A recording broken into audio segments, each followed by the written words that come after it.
The burger, the boots, and the broken silence. The sun was beginning to sink low over the sleepy roadside diner just off Highway 8. It was the kind of place where the ketchup came in glass bottles, and the jukebox still played old soul tracks that crackled through aging speakers. A dusty neon sign flickered just above the chipped front window. Marty's Grill. Inside, the air was warm with the smell of grilled onions and coffee that had been brewing all day. On the far end of the diner sat a small boy with wide eyes and dark curly hair. He couldn't have been older than 10. His clothes were neat but worn. His shoes had a slight tear near the soles, and his little hands clutched a cheeseburger like it was treasure. His name was Malik, and it was the first hot meal he'd had in 2 days.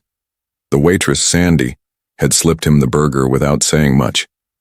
She'd seen him outside earlier, sitting on the curb and watching the world go by. Something about the way he sat, proud, quiet, but clearly hungry, had touched her. The burger was paid for by her own tip money. Malik whispered a quiet thank you when she set it down in front of him. He didn't know Sandy had noticed the bruise on his left arm, or the way his backpack had a torn zipper, half hanging open. He just sat there, trying to eat slowly as if making every bite last longer would make the moment stay. Then the noise began. The front door swung open with a loud creak, followed by the heavy thump of boots. Laughter, loud, cruel, careless, filled the space. 5 men in leather jackets with patches that said Iron Tusks stomped in like they owned the place. They were bikers, rough and loud, their jackets sun-faded and their beards thick with dust. Their leader, a man with a scar over his lip and eyes that didn't blink much, stepped forward first. He glanced around the diner and smirked when his eyes landed on Malik. "What's this?" the leader said, voice dripping with mockery. "Kid's having himself a feast?" Malik didn't look up. He hunched over his burger, hoping they'd just ignore him. They didn't. One of the bikers walked up to the booth and leaned over Malik's. "Food. You think someone like you belongs here?" he said, sneering. "Bet your mama paid for that with food stamps. Or maybe you stole it." Malik stayed quiet. He didn't know what to say. His mother was in the hospital. A car accident. 3 weeks ago. He'd been bouncing between neighbors, none of whom had room or time for him. The burger was his first moment of peace in a long time. Another biker snatched the burger right out of his hands. "No!" Malik cried out, standing up instinctively. The diner went silent. The biker laughed and took a massive bite. Not bad," he said, chewing with his mouth open. "Thanks, kid." Sandy stepped forward. "Leave him alone," she said, her voice shaking but strong. "He's just a child." The leader turned toward her. "We're just having a little fun," he said. "Don't get your apron in a twist." "Give him back his burger," she insisted. The leader narrowed his eyes. "Or what?" Sandy didn't answer. Malik sat down slowly, his face burning with humiliation. He stared at the table, hands trembling. People in the diner looked away, afraid. The cook in the back paused mid-step, unsure whether to get involved. Just then, the door creaked again. A man walked in. Tall, quiet, black shirt, faded jeans, dark hair, a worn backpack slung over one shoulder. It was Keanu Reeves, but nobody recognized him at first. He had sunglasses on, and his beard was fuller than usual. He looked like just another traveler. Someone passing through. Keanu noticed the tension immediately. He saw Sandy standing frozen, saw the bikers laughing, saw Malik wiping his face with a napkin and pretending not to care. He walked up to the counter, nodded at Sandy, and said softly, "Can I get a coffee?" She blinked and gave a nervous nod, turning around with shaking hands. Keanu sat on a stool near the scene. He didn't say a word, just observed. The biker with the burger took another dramatic bite. "Man, this is good," he said, loud enough for Malik to hear. "Might get me another one." Keanu finally spoke. His voice was calm. "Why don't you let the kid have his food?" The room froze. The leader looked over. "Who asked you?" Keanu took off his sunglasses and set them on the counter. Now Sandy saw him clearly, Her eyes widened slightly. "You know who I am?" the biker asked, puffing out his chest. "Not really," Keanu replied. "But I know what you are." The biker squinted. "Yeah? What's that supposed to mean?" Keanu leaned back slightly. "Someone so empty inside, he needs to steal food from a child just to feel big." A hush fell over the diner. The biker dropped the burger on the table and stepped toward Keanu. "You want to say that again?" Keanu didn't flinch. He stood up slowly. "No need. I think you heard me the first time." The biker swung. It was a big, messy punch, full of rage but without skill. Keanu stepped aside. The biker crashed into the counter and stumbled, knocking over a stack of menus. Before anyone could react, Keanu placed his hand gently on Malik's shoulder. "Come on, kid," he said. "Let's go." Malik stood up, confused, eyes wide. The leader looked furious. "You messed with the wrong crew, man." Keanu gave a soft smile.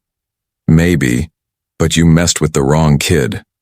Sandy called out, "Take the burger, on me, and thank you." Keanu nodded.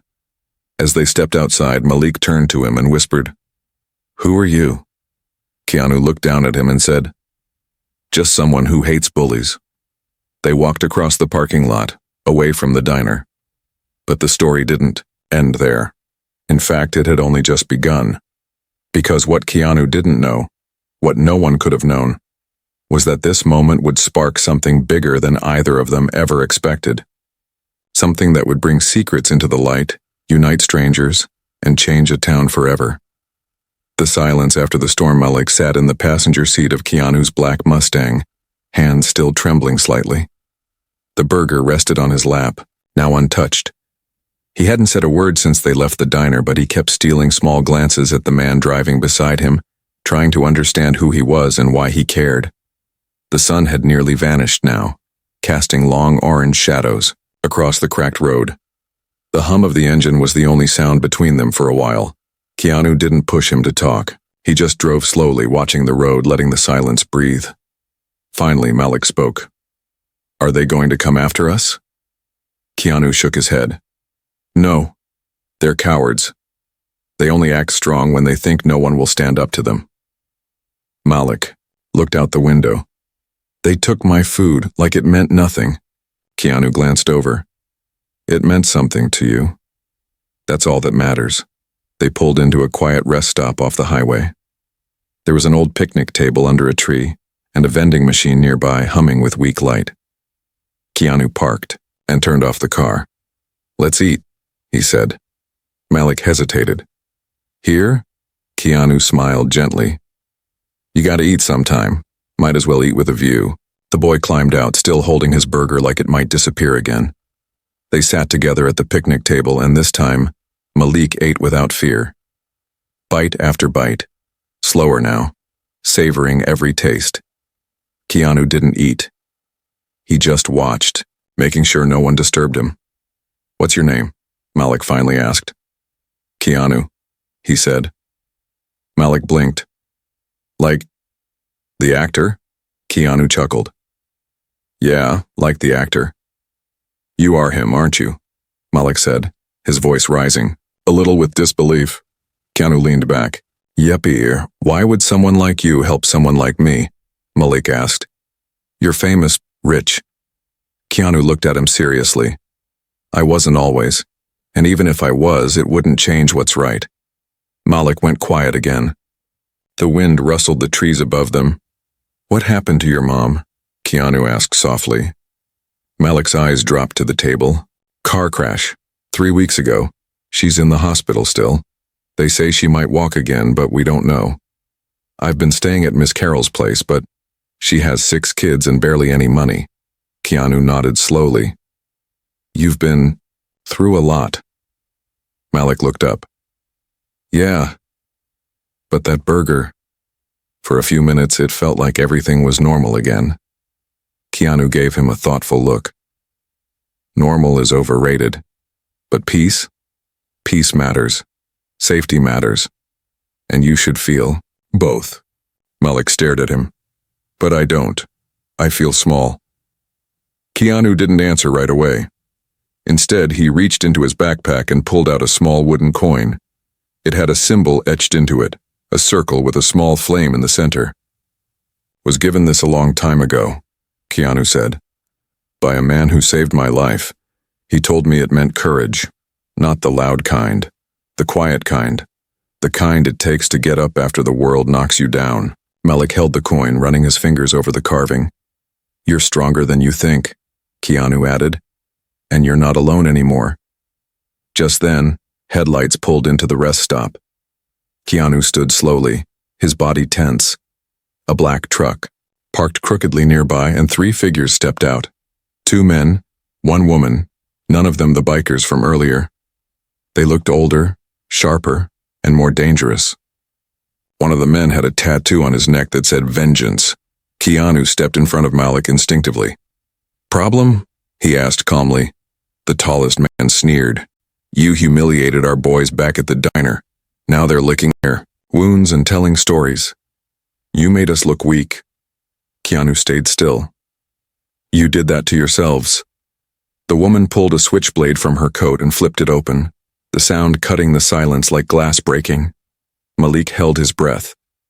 "We don't like outsiders causing trouble," she said. "This town has its rules." Keanu glanced behind him at Malik.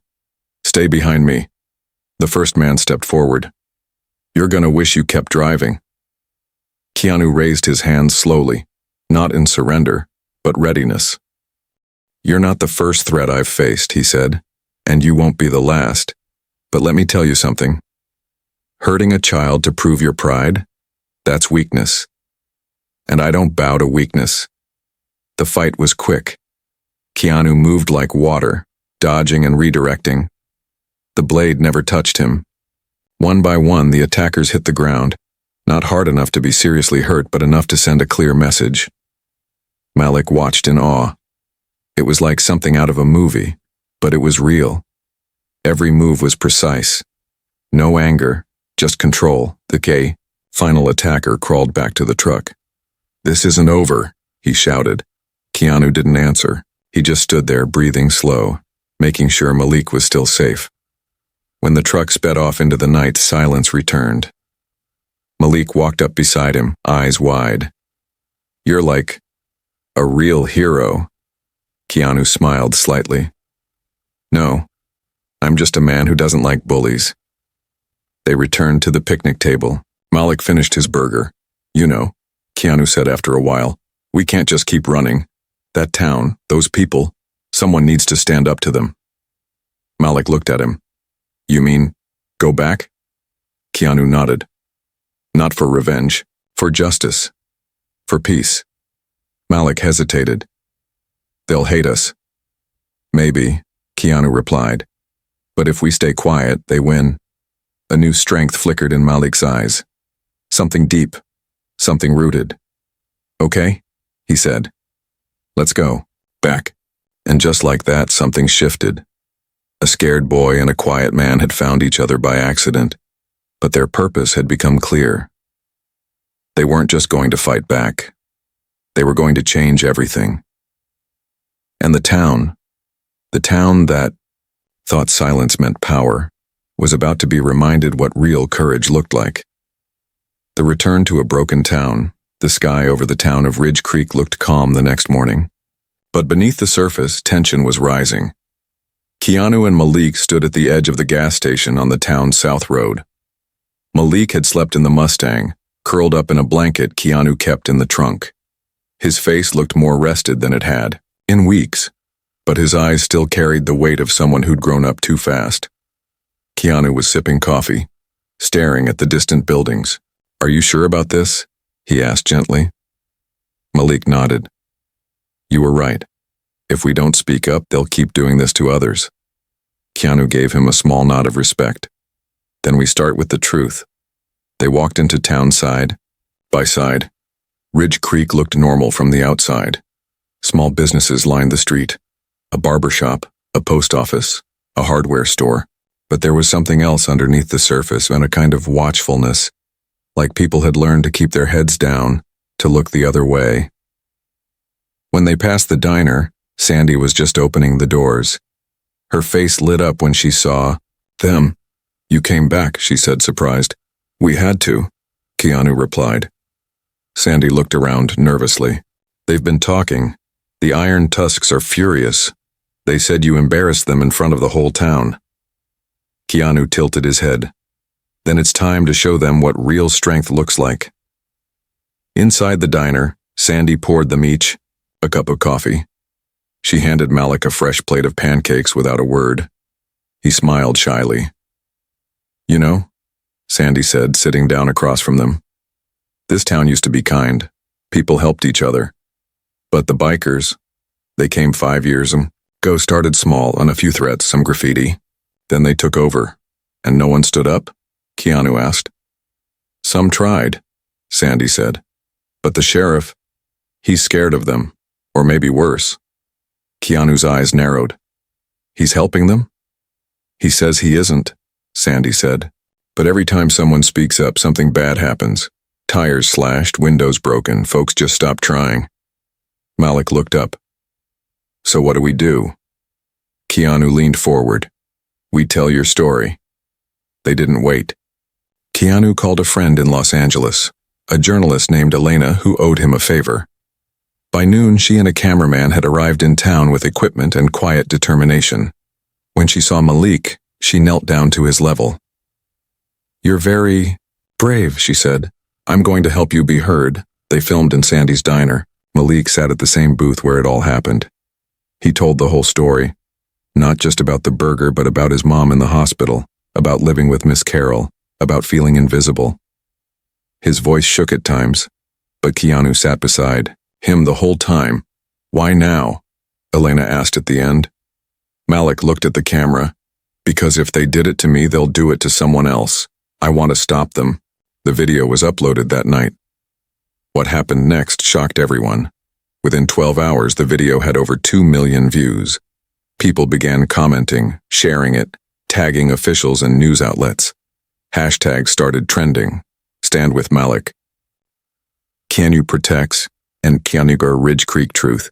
More stories came out from former residents who had been bullied, threatened, or forced out by the Iron Tusks. By morning, vans from 3 major news networks were parked outside the diner. Reporters swarmed the streets. The town had been thrust into the spotlight, but it also brought danger. Keanu noticed a black bike parked outside the motel where he and Malik had stayed. A message was scratched into the hood of his Mustang. "Leave, now or pay." He showed it to the local police, but the sheriff barely looked up. "You stirred a hornet's nest," he muttered.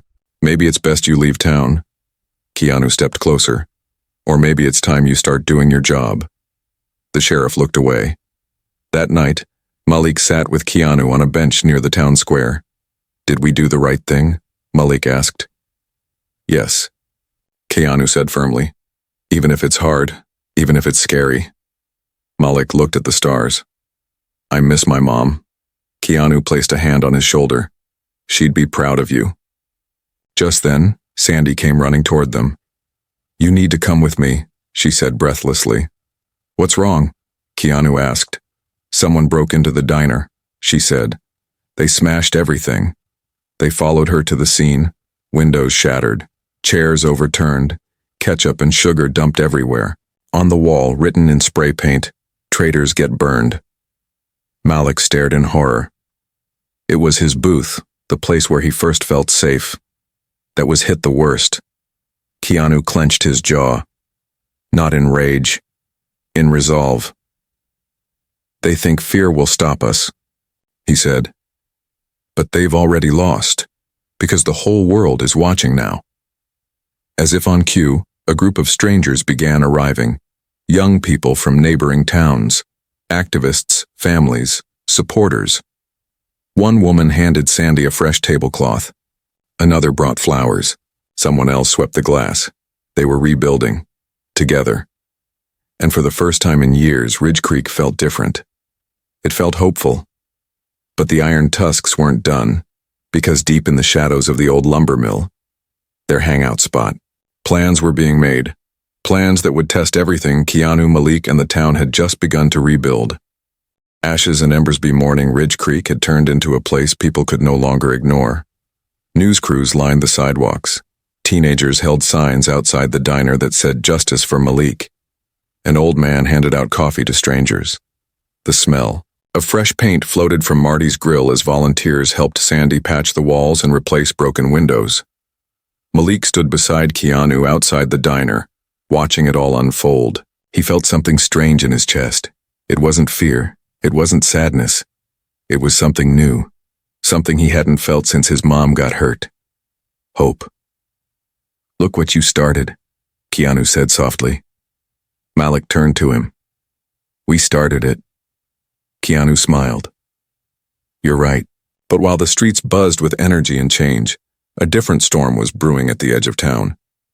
The old lumber mill was quiet from the outside, but inside, the iron tusks were pacing, shouting, planning. Their leader, a man called Rocco, slammed his fist on the table. "He humiliated us. Now the whole country's laughing at us," Rocco growled. "We were kings here. Now we're jokes." "So what do we do?" one of the others asked. Rocco narrowed his eyes. "We remind them who owns this town. We remind them what happens when you go against the tusks." He held up a match. The others leaned in. Back at the diner, Malik sat with Sandy, helping fold napkins. The new glass on the windows caught the sunlight just right. It made the place look brighter than ever. Keanu stood outside, speaking to Elena, the reporter who first filmed Malik's story. "This isn't over yet," he said. "We're with you," she said. "And so is the world." But Keanu's instincts were humming. Something wasn't right. And at 8:17 p.m. his fears were confirmed. A loud boom echoed through the town. People screamed. Keanu ran toward the sound. Flames rose in the distance. It wasn't the diner. It was Ridge Creek Elementary School. The gym was on fire. Thick smoke poured from the roof. Kids' drawings flew through the air like ash, curling and blackening. Malik stood frozen beside Sandy. "That's where I go to school," he whispered. Keanu grabbed his arm. "We need to move." Sirens wailed. Firefighters arrived, but the flames were already swallowing the building. Rocco stood at the edge of the crowd, helmet in hand, smirking behind sunglasses. No one recognized him. "Not yet." A fireman shouted. "Someone's still inside."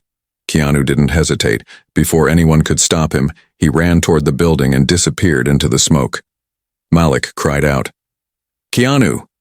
Inside, Keanu moved, fast. He wrapped a wet cloth around his mouth and listened. Faint coughing echoed from a storage room. A young janitor had been trapped inside while trying to save art supplies. Keanu found him, lifted him over his shoulder and made it back out just as part of the ceiling gave in behind him. The crowd erupted into cheers. Malik ran to him, hugging his waist. "You're crazy," he said, crying. Keanu coughed, holding his shoulder. "Sometimes you gotta be." The town rallied again. This time, it wasn't just about a burger or a boy. It was about every act of fear they'd let slide. For too long, they began organizing meetings, creating neighborhood watches, pushing the sheriff to act. But then something happened that almost broke them. A photo surfaced online, a security cam shot of Rocco in his helmet near the school before the fire. His identity was confirmed within hours. And that's when Keanu made the decision that would change everything. "We need to confront him," he said. "Are you sure?" Elena asked. "This could get dangerous." "It already is," Keanu replied. "But if we let him disappear again, he'll strike worse next time." They found Rocco at the edge of the old quarry the next night. Keanu didn't bring police. He brought people. Real people. Sandy, Malik, the janitor he saved, neighbors, teachers, elders. Cameras rolled as they approached. Rocco stood with 4 of his men, holding bats. "You gonna cry on camera again, Hollywood?" he sneered. Keanu stepped forward. "You set fire to a school. You could have killed children." "So what?" Rocco said. "You think your fame makes you right? You don't belong here." Keanu's voice was steady. "Neither does hate." The crowd behind him didn't flinch. Sandy called out, "This is our town too." Malik stepped forward. "You're just scared that people aren't afraid of you anymore." That struck something. Rocco swung his bat at the ground. "Get back, kid." Keanu stepped between them. "You won't touch him," Rocco charged. Keanu didn't strike back. He dodged, grabbed the bat mid-swing and twisted it out of his hand. The crowd surged forward not to fight but to stand, shoulder to shoulder. And for the first time, the Iron Tusks realized they were outnumbered, outmatched, powerless. When the police finally arrived, they didn't just arrest Rocco.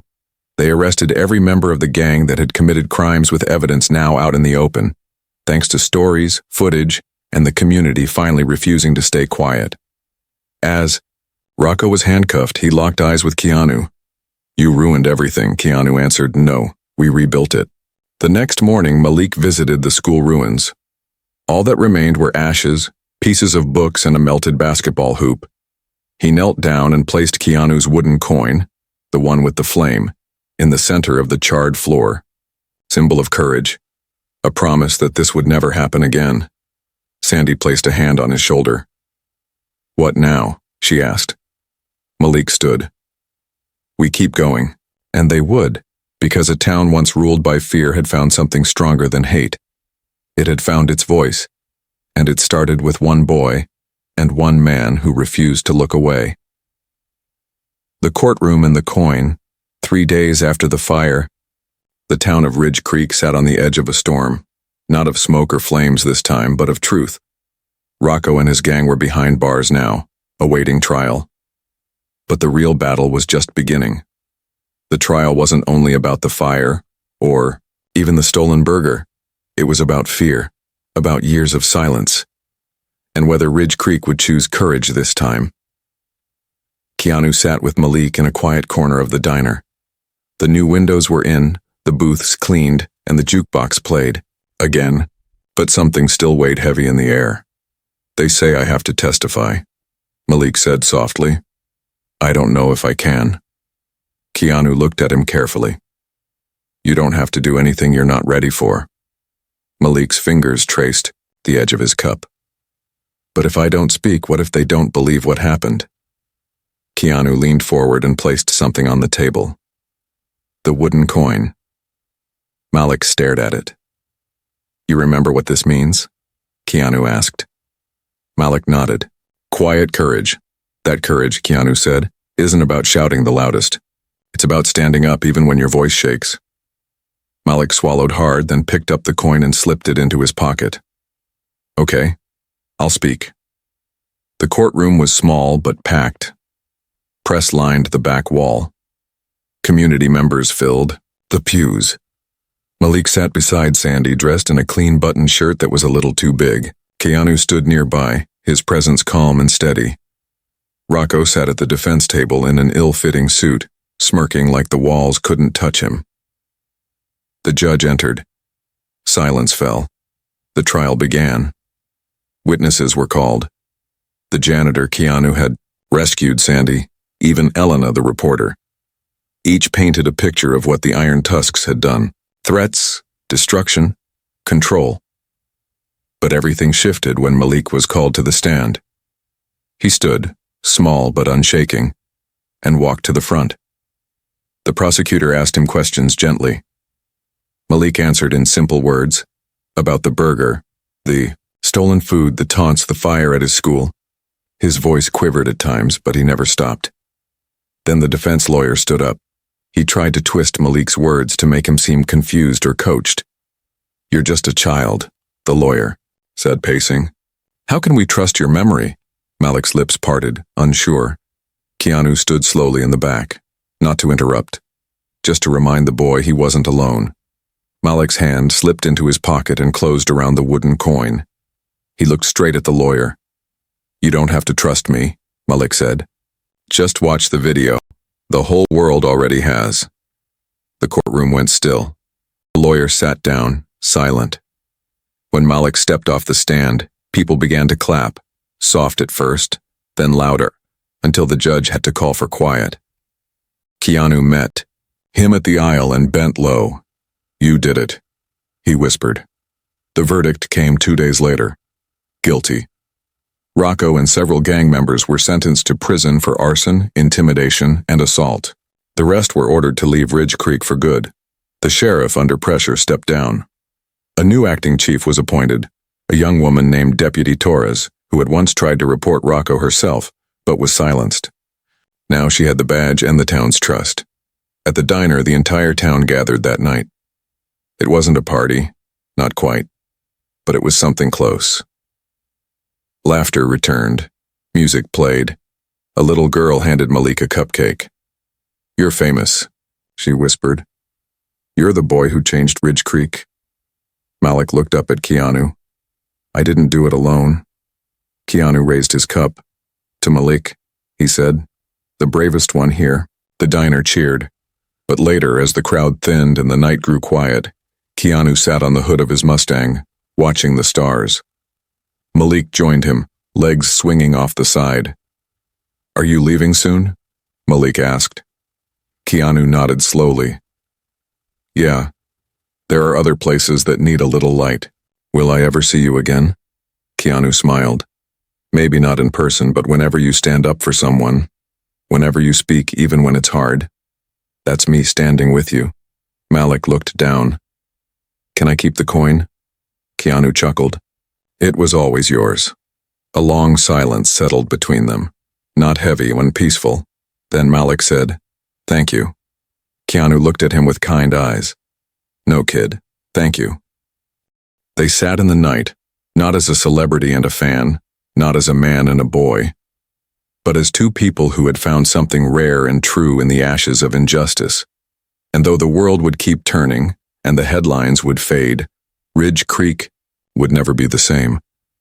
Because courage had come back. And it had a name. One flame can light 1,000.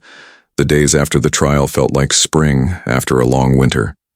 The town of Ridge Creek, once known for silence and shadows, had begun to breathe again. People greeted each other on the street. Old neighbors who hadn't spoken in years now shared coffee at Marty's Grill. The broken was being rebuilt, not just buildings, but trust. Malik walked down Main Street with his backpack, coin tucked in the front pocket of his hoodie. Wherever he went now, people nodded at him. Some offered a quiet smile, and a few even patted his back. But what surprised him most was that the same kids who used to ignore him now wanted to sit beside him at lunch. The fear was fading. He no longer felt invisible. He felt real. Keanu spent his last morning in Ridge Creek at the hospital, visiting Malik's mom. She was sitting up now, her arm in a sling and her legs in physical therapy braces. Her spirit, however, had never been stronger. She smiled when she saw him. "You're the one who stood with my boy." Keanu sat beside her. "He did the standing, I just kept watch." Her eyes glistened. "Thank you for not looking away." Keanu shook his head gently. "I know what it's like to feel alone. When someone steps in, it changes everything." She placed a hand over his. "You gave me back my son, not just physically, but the light inside him." Keanu stayed silent. There were no words big enough for that kind of moment. Just peace. By afternoon, the town had gathered once more at the park, not for a protest or a meeting, but for a celebration. They planted a young oak tree near the fountain with a wooden plaque at its base. "In honor of the moment we chose courage." Sandy stood on a small platform. "This tree will grow with us," she said. "It will remind us not to wait for heroes, but to be them." Elena recorded everything. The video would be seen by millions. Again, Deputy Torres stepped forward and handed Malik a certificate of bravery, signed by the state governor himself. Malik held it awkwardly, not used to praise. But when the crowd applauded, he didn't shrink. He stood taller. "Want to say something?" Sandy whispered. Malik hesitated, then nodded and stepped up to the microphone. His voice was quiet but clear. "I used to think small people couldn't do big things," he began. "But now I know. Even a small voice can stop something wrong. Even a small light can show others the way."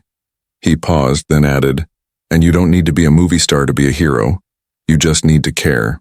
Keanu, standing near the edge of the crowd, lowered his head slightly, proud and humbled. After the ceremony, Malik found him alone near the fountain. "You're really leaving now?" he asked. Keanu nodded. I stay too long, people forget. It's their own strength that matters. Malik hugged him tightly. You're like my family now. Keanu hugged him back. Then we'll always find each other, no matter where we are. Where will you go next? Keanu looked out at the horizon. Wherever someone else is sitting alone with no one to speak up for them. They shared one last smile. Then Keanu walked to his Mustang, climbed in, and drove off, slow and steady, like a man not running from anything, but toward something greater. Months passed. The oak tree in the park grew stronger. The diner expanded. Though, school was rebuilt with brighter walls and more windows. Malik's mom got better and went back to work at the town library. Malik joined the school debate team. He wore the wooden coin on a cord around his neck now, not hidden but proudly displayed. Sometimes people still asked him about the actor who saved you. And every time Malik would say, he didn't just save me. He reminded us we could save ourselves. And when the wind blew just right, rustling the leaves of the oak, it sounded like applause. Like the whole world was clapping for a town that finally remembered what it meant to care. Because one burger led to one voice. One voice lit one flame. And that flame, that simple act of standing up, changed everything. Forever.